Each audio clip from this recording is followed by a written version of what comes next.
All right, NFL Week 2. We survived and advanced to another week in our Survivor League picks, and we had a great week. My favorite pick last week, the Rams, they won easily against the Bears in the game that I was never worried about at all. They were in control practically the entire game, and that was one pick you really didn't have to sweat out if you followed the Rams pick. And also our best value pick for the Survivor League last week, the Panthers won. So that's good if you followed that advice too and played more of the strategy and saved your good teams for later in the year. We also did well in our sports gambling picks. So if you're looking to be more involved in the NFL than just Survivor League, you should check out our weekly bets and predictions for the week and take a look at that link that we post above if you're interested. But with that, we'll go into our Survivor picks for the week 2. And as always, I will talk about the potential picks that I think you guys are thinking about, talk about the teams I think you should avoid, and then talk about my favorite pick, the best pick, and then the best value if you play more of the strategy game and want to keep these good high-powered teams for later in the year. So for this week, I'm thinking that you guys are looking at these games: the Browns, the Broncos, Steelers, Bucks, Seahawks, and Packers. Those are the teams I think you guys are likely to target in your Survivor League picks. So I'll break down my analysis of these guys and why I think you should take some teams and maybe stay away from some others. As always, we're looking at the spread of each game, which is the average amount these computers think these teams are going to win by when they simulate the games thousands of times. And then the even more important number is the money line, which is just the probability and odds that a team wins the game outright, not by a specific number of points. All that matters is that they win the game and keep you going to your Survivor Week on the next week. So I threw together these teams on a neat little table, and I ordered it from teams with the highest spread to the lowest spread, kept the money line that I transferred from the last page.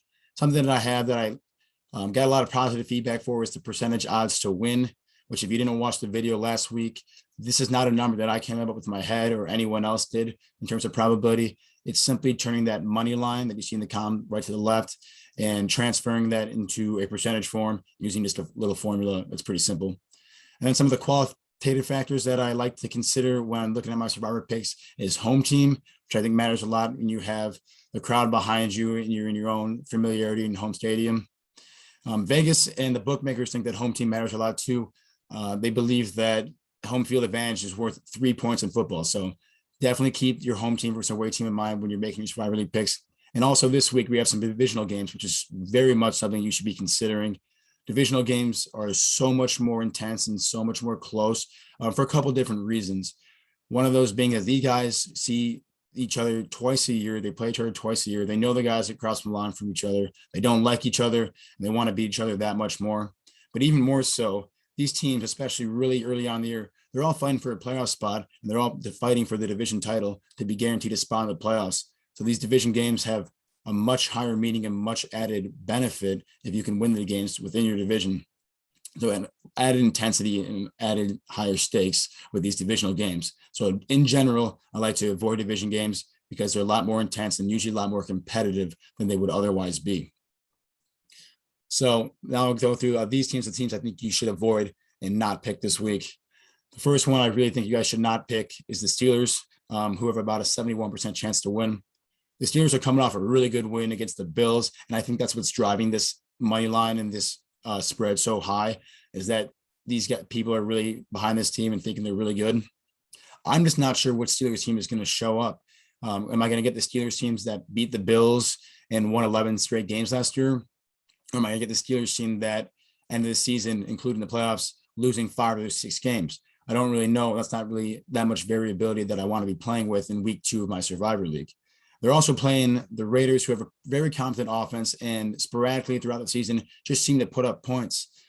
This Steelers offense doesn't have a lot of firepower and are very dependent on their defense to, one, force turnovers and then give them good field positioning. It doesn't take a lot for an opponent to outscore the Steelers if they're not doing those two things. So if the Raiders can keep the ball and not turn the ball over and put up a decent amount of points, I think it's very realistic that they could go into Pittsburgh and beat the Steelers. So that's a game I'm sticking away from, especially given the lack of competency I'm seeing in that Steelers offense. Then the other one I think you should avoid is the Seahawks at home against the Titans. Seahawks, again, coming off a good win against a tough team in the Colts. I think that's driving this line up a little bit more. And the Titans looked really bad against the Cardinals, but at the end of the day, they have a lot of talent on that offense with Julio Jones, AJ Brown, and Derrick Henry. That offense, once it starts clicking, is going to be dangerous, and there's no telling when that is going to be. My survivor picks, I really don't like picking a team that's going up against a dangerous offense, and I don't think you should like that either. So I think you should not pick the Seahawks this week, given that the talent and the potential of the Titans. We haven't seen it yet, but that offense will click with that much firepower. And so I'd stay away from the Seahawks this week. The picks that I really like this week, you see 3 teams here that are favored by 2 scores. As opposed to last week, there was no team that was favored by 2 scores or more. So I really like all 3 of these teams. I really don't think you can go wrong with the Buccaneers, Browns, or the Packers, although each of them have the pros and cons. With the Bucks being a divisional game, a little added intensity. The Packers also being a divisional game, also a primetime game too. I really don't think you can go wrong with any of these picks. But if you're looking at the strategy game and thinking about, okay, when would I pick these teams later in the year? I took the liberty of looking at their schedules and circling what games I think you would pick down the road. For the Buccaneers, the other games I think you'd pick later, some home run hitters that they should very much so win, or at home against the Bears, and then at home against or actually away against the Jets. But that Jets game's in week 16. And I think with a rookie quarterback and a rookie head coach, the difference of that Jets team is going to be a lot different from week 1 to week 16. Those guys, the coach and the quarterback, are only going to continue to figure it out. And I think by week 16, the Jets are going to be more competitive than what you saw on Sunday. The Browns, they got the Lions at home, who look decent against the 49ers, and the Bears at home, which is next week. And so if I'm picking the Browns and I'm thinking I want to pick a team against the Bears, I want to pick them when Andy Dalton's starting, not Justin Fields. I mean, Andy Dalton's not a terrible quarterback, but Justin Fields definitely has much more of an X factor, can make plays with his legs, is a much more dangerous quarterback. So if you're not picking the Browns this week, you probably should be picking them next week when they play the Bears at home. Hopefully Andy Dalton's still starting. And the Packers, I mean, they didn't look very good, so I don't know who I'm taking these guys against, except when they play the Bears, who I just think are terrible and look terrible on Monday or Sunday night. So I think any of these picks are good. You probably can't go wrong. That being said, if I were to eliminate one of these 3, I wouldn't be picking the Packers just because they look so bad against the Saints.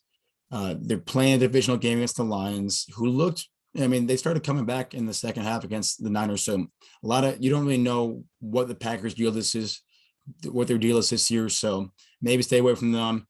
You can't go around the Browns and Bucks, both playing some pretty bad opponents.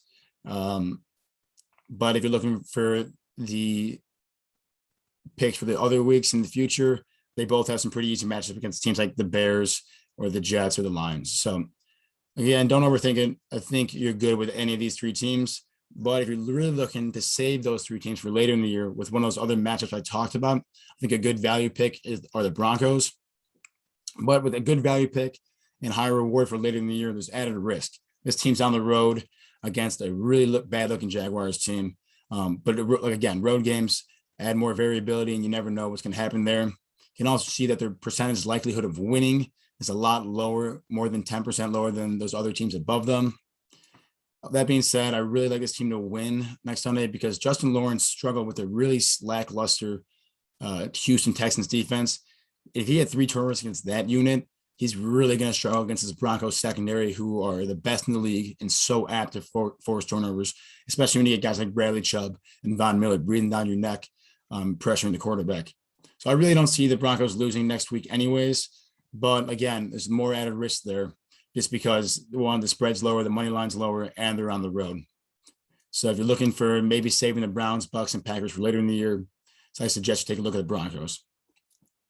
Hope you guys like this video. If you guys are looking for any other quantitative, qualitative analysis, any things you want me to look at and consider for your Survivor picks, put them in the comment section, and I'll try to incorporate those in my videos in the future.